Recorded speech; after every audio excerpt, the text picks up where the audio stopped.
Let's see what it looks like in practice when we use graphed progress monitoring data to guide our decisions.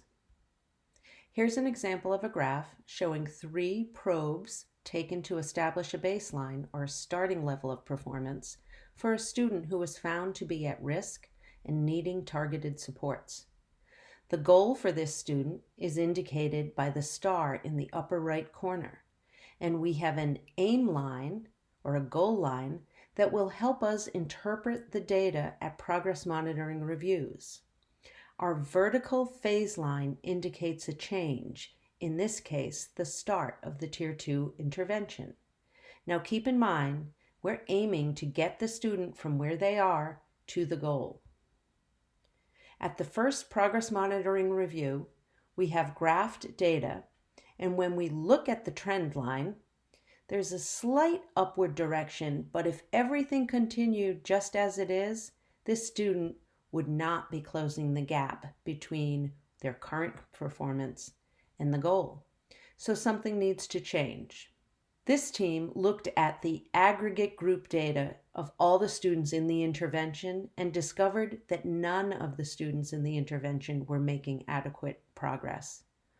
So they reviewed their fidelity data and discovered that they weren't following all the intervention delivery requirements. Rather than jump to Tier 3 individualization for all of the students, they fixed their implementation issues and plan to review progress after 6 more data points.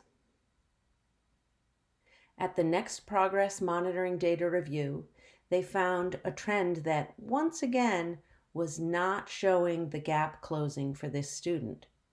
The team looked at the aggregate intervention group data again and found that everyone else in the intervention was making good progress now.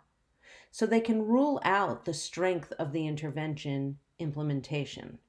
Next, they checked this student's attendance in the intervention and found that the student had only attended 57% of intervention sessions. Well, that explains it. Even a great intervention won't work if a student doesn't receive it. Before moving on to Tier 3 individualization, the team addressed the attendance issues.